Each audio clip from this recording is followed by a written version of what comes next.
La campagne de sensibilisation contre le cancer du sein et celui du col de l'utérus ne faiblit pas. Les femmes du ministère du Tourisme et des Loisirs face au défi du cancer du sein et du col de l'utérus. C'est le thème de la conférence initiée par ce ministère en faveur de ces travailleuses. Le cancer du sein et celui du col de l'utérus, on en entend parler, mais ce n'est pas évident que nous ayons tous pris le temps de connaître de manière large de quoi il s'agit et surtout en quoi nous-mêmes nous courons des risques pour nous prémunir. Donc j'ai voulu, avec l'autorisation de M. le ministre du Tourisme et des Loisirs, le ministre Sendou Fofana, réunir toutes les femmes du ministère pour porter une information à l'endroit de toutes et je pense que notre objectif a été atteint. Comment se fait le diagnostic du cancer du col de l'utérus? Quels sont les moyens de prévention? Qu'est-ce que le cancer du sein? Les hommes peuvent-ils être atteints du cancer du sein? Autant de questions suscitées pour entretenir ces femmes. Maintenant que je sais que les hommes peuvent nous transmettre cette maladie, je ferai plus de prudence pour ne pas attraper facilement la maladie. Voir soi-même se palper, la sensibilisation commence par nous-mêmes, que nous aussi on puisse aussi informer nos jeunes sœurs, les comportements à risque, la prévention, pour éradiquer la maladie. Une action sociale qui démontre l'intérêt qu'accorde ce ministère à la lutte contre ces deux pathologies. Et je voudrais en ce jour, mesdames et messieurs, surtout mesdames, vous exhorter à ne pas avoir peur, mais plutôt à vous inscrire en combattantes chevronnées face à ces destructeurs de vie. Une séance gratuite de dépistage contre le cancer du sein a marqué cette cérémonie.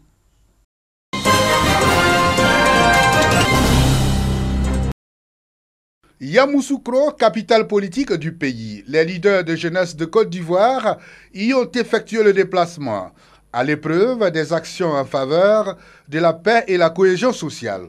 Une rencontre relative à cette action. Il y a beaucoup de rumeurs sur les élections de 2020. Et les gens disent que la Côte d'Ivoire sera instable et tout ça.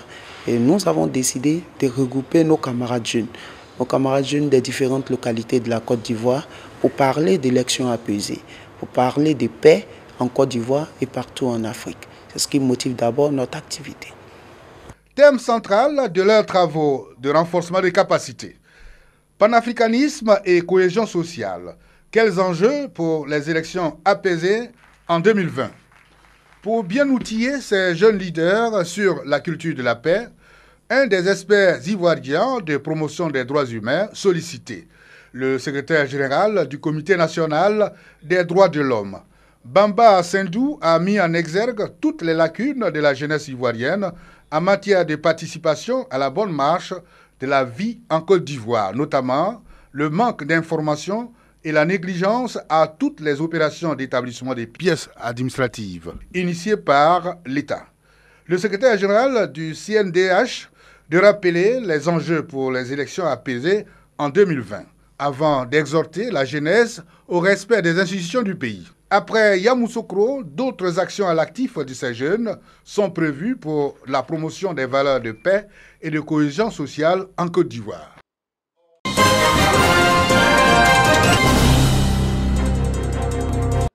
Kwame Nguessan Delphine Ndia, présidente du conseil régional de Beké par intérim. Elle substitue ainsi Mangwa Jacques, condamné à 5 années de prison ferme par le tribunal de première instance de Bouaké. Vu la Constitution, vu la loi numéro 2012-1128 du 13 décembre 2012 portant organisation des collectivités territoriales, considérant l'incapacité de M. Mangwa Kofi Saraka Jacques à exercer sa fonction de président du conseil régional du Beké, Madame Kwame Nguessan Delphine Marie-Ange, première vice-présidente du conseil régional de Beké, est désignée en qualité de président intérimaire du conseil régional du Beké. La présidente du conseil régional par intérim s'engage à continuer la mission de son prédécesseur. Elle dit avoir besoin de paix et de stabilité pour mener à bien sa mission. Kwame Nguessan Delphine Ndia sera à la tête du conseil régional de Beké durant les 5 prochaines années. Sa mission, travailler pour le développement de la région de Beké. Le Conseil régional de Lamé, présidé par le secrétaire général de la présidence de la République Patrick Achi, apporte des réponses aux doléances des populations. À Assegui, dans le département d'Akoupé, un pont a été construit sur la rivière Assebié et un bâtiment de 3 classes a été offert récemment au comité de gestion des établissements scolaires COGES du village. Valeur du don, 20 millions de francs CFA. Ces infrastructures vont augmenter la capacité d'accueil de cette école primaire. L'éducation reste une priorité pour le Conseil. Les meilleurs élèves des examens à grand tirage de l'année scolaire 2018-2019 ont été récompensés. Ces élèves, au nombre de 13, sont issus des départements d'Adzopé, Akoupé, Alépé et Akassé à Tobrou. Avec 290 points obtenus au baccalauréat série D, Assi Nyangoran Kimou Patrick Trésor a reçu le prix spécial Patrick Achi composé d'un ordinateur portable et d'une enveloppe de 100 000 francs CFA. Outre la promotion de l'excellence, le Conseil régional de Lamé a renforcé les capacités des formations sanitaires des villages de Bessé-Dibrignan, Biasso, Aouabo, Bakon, Yadio, Aoutié, Kodjoussou, Abradine 1 et Yakassé à Tobrou. Du matériel biomédical d'un montant total de 32 millions de francs CFA leur a été offert. Soucieux de l'amélioration des conditions de vie des populations, le Conseil régional de Lamé s'est engagé à réduire le déficit en infrastructures de base ainsi que le taux de pauvreté. Le programme triennal 2020-2022, adopté lors de la 5e session ordinaire, porte sur 60 opérations d'un montant global de plus de 5 milliards 443 millions de francs CFA. Le maire de Maféré, Dr Michel Kadjo-Kwame, accompagné des membres de son conseil municipal en visite dans le marché de la commune, du moins ce qu'il en reste après l'incendie déclaré dans la nuit du lundi 2 décembre au mardi 3 décembre. Le premier magistrat de la commune exprime sa compassion aux commerçants victimes qui ont subi de lourdes pertes en matériel. Le maire de Maféré promet de reconstruire les magasins afin de permettre aux commerçants de reprendre leurs activités. Il s'est également engagé à rechercher les causes de ce drame. Grâce à la promptitude des sapeurs-pompiers civils basés à Souba, aidés par des jeunes de la commune, le feu a pu être circonscrit. Malgré cette intervention, 8 magasins contenant des vêtements et appareils électroménagers sont partis en fumée. Aujourd'hui, ce sont des commerçants fortement touchés qui attendent avec impatience la reconstruction du marché de Maféré pour la reprise de leurs activités.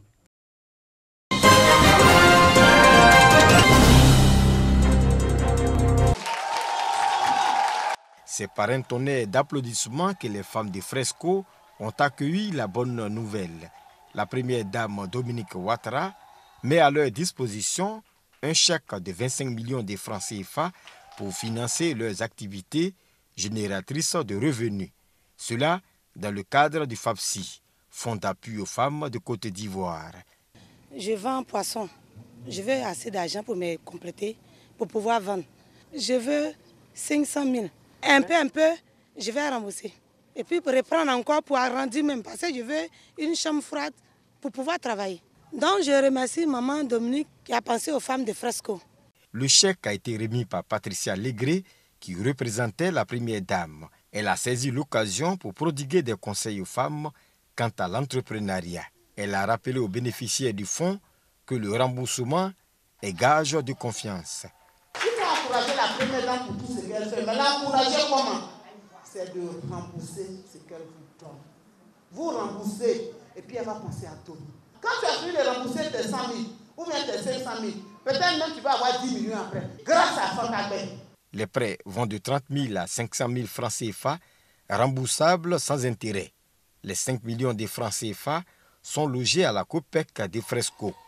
Des pas de danse exécutés par les femmes des Fresco pour traduire leur reconnaissance à la première dame Dominique Ouattara.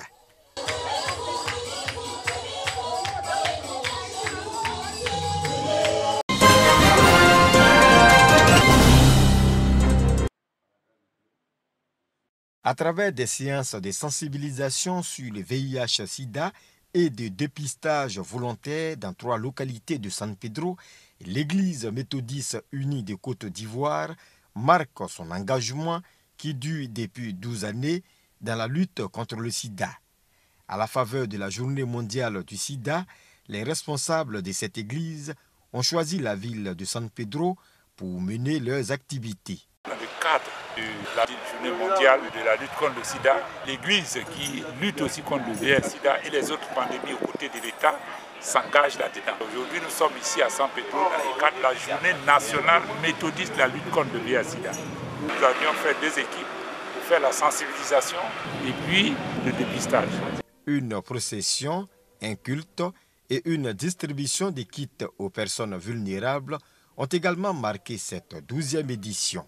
L'Église méthodiste unie de Côte d'Ivoire s'engage à faire le suivi des personnes déclarées malades du sida au cours de cette campagne de dépistage.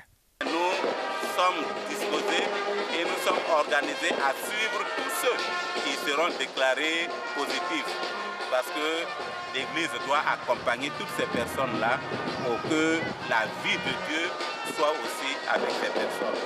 À travers sa campagne dénommée Compassion, 2596 orphelins et autres enfants rendus vulnérables du fait du VIH-Sida vont être pris en charge par l'Église méthodiste unie de Côte d'Ivoire.